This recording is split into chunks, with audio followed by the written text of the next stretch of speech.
So in this episode, we are going to review another product. This is called a hangboard. It is a tool mainly used by climbers to strengthen your fingers and your upper body as well. This box is actually empty. I already installed the hangboard in my other room. This item for me is actually very practical for our current situation. Unfortunately, we are still on a lockdown. Most of us are forced to stay at home.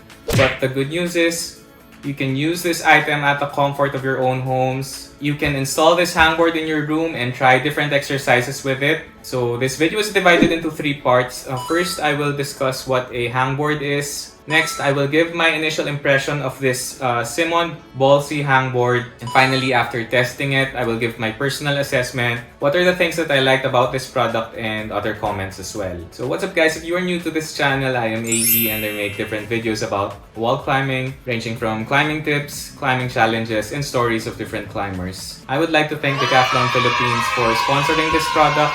Thank you so much, Decathlon Philippines. So as I mentioned earlier, a hangboard is a training tool used to strengthen your fingers and your upper body as well. So why do we use it? As our level of climbing increases, the problems tend to get more difficult. So because of that, additional finger strength may be necessary. The hangboard is designed to isolate our finger strength. What are the different exercises that you can do with the hangboard apart from strengthening your fingers? There's a lot. You can do pull-ups with it. You can also strengthen your core by doing leg raises with it. Or if you're strong enough, you can do a front lever. So think of it as a pull-up bar, but the grip is different. So that's how I see it. Can beginners use this tool? My personal opinion is yes. Beginners may use the hangboard, but of course with caution to prevent injury. Now usually hangboard exercises are designed for intermediate to advanced climbers. But I think there are specific exercises that beginners can use with this tool. So you can do it by progression. So for example, if you cannot hang with both feet off the ground, you can start by using a chair. So you can put your weight on that chair while holding the hangboard. Anyway, I'll probably create another video on the different hangboard exercises that you can do at home. So what are the different slots or holes on the hangboard for? So regarding this question, I think it is best to move on to the next part of this video, which is for me to give an initial impression of the Simond Ballsy Hangboard. Okay, so let's proceed with my initial impression of the Simond Ballsy Hangboard. So if you plan to install this in your room, it has 4 screw holes. The screws are already available. So if you intend to place the hangboard in a concrete surface like mine, you need 4 screw tocks. The tocks does not come with the product. You have to have your own screw tocks. But if you intend to place it on a wooden surface, you just need to drill the screws directly. So in terms of material, the Simond Hangboard is, I think, made out of fiberglass resin. This is the same material that we use for the climbing holds at the gym. So it's a bit heavier compared to other hangboards. So other hangboards are normally made out of wood, like this one. So I have a wooden hangboard here. I haven't installed it yet. So for the slots, so there are different holes or slots that you can see in the hangboard. These holes or slots are patterned after the different kinds of climbing holds, which I will explain in a bit. It's raining now. So they vary in terms of size and depth. Okay, so let's start with the jugs. These ones are the easiest to hold. Very comfortable to grip. If you're a beginner, I would recommend to spend more time training with these holds before you proceed to the other ones. The next category that you can see on this hangboard is the sloper. So there are 2 pairs of slopers in this hangboard. So slopers are a bit harder to hold than the jugs. You can put the entire surface area of your fingers in contact with the hold, but they're not as easy to grip as the jugs. So these holds are recommended for intermediate to advanced climbers. These next holds are for crimp training. You can only fit a small portion of your fingers. Now, advanced climbers use these ones for training. That's why you have to be very careful if you're not used to them. So there is a high risk of injury for your fingers if you use these crimps without conditioning yourself properly. There are also holds for pocket training. So for these pocket holds, only 3 of my fingers can fit. They're also recommended for intermediate to advanced climbers. Finally, the hangboard has central holds. I think these are 2 slopers and 1 crimp. So these are used for one-arm hangs or one-arm pull-ups. Now that I already discussed my initial impression of the product, Let me test it and give my personal assessment after trying it.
Okay, so now that I tested this product, let me give a short assessment of what I think about it. So was it easy to install? If you've seen the previous video, I asked someone to help me put up the hangboard, and I would recommend it if you don't have any experience using power tools or drilling into the concrete. Regarding installation, I think our only concern was marking the screw holes because they were too small that we couldn't fit a pencil to mark it. Other than that, it was very easy to install. It took us around 30 minutes to place the hangboard on the wall. So what are the good points of the product? First, I like that they have jugs. So since the hangboard has jugs, it makes it beginner friendly. I use the jugs for pull-ups. So I use the jugs to warm up my fingers. The next good point for me is the texture of the hangboard. Actually, the texture can be good or bad depending on the thickness of your skin. Personally, I like it because it has the same texture as the climbing holds in the gym.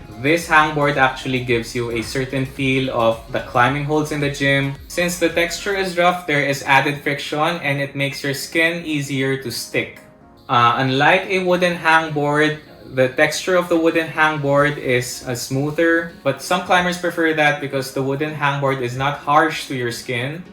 I think because of the texture, transitioning from the easier holds to the harder ones become manageable for beginners.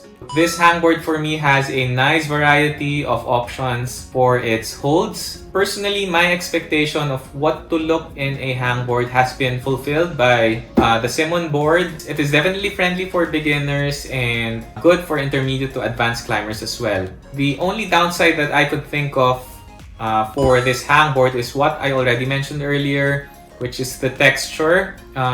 So since it has a rough texture, people or climbers with a softer skin may find it difficult because because the texture might irritate their skin. So yes, I think those are my only comments for the hangboard if you're interested in buying it.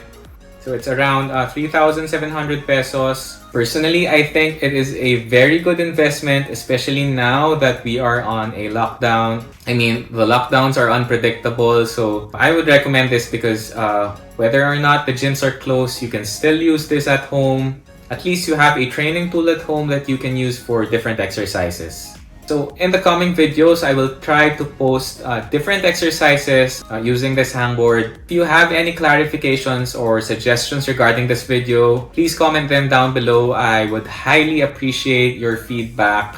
And let me know what kind of videos would you like to see using this hangboard. Okay, so that's it. Thank you so much guys for watching. Please stay safe. See you in the next videos. Marami pong salamat.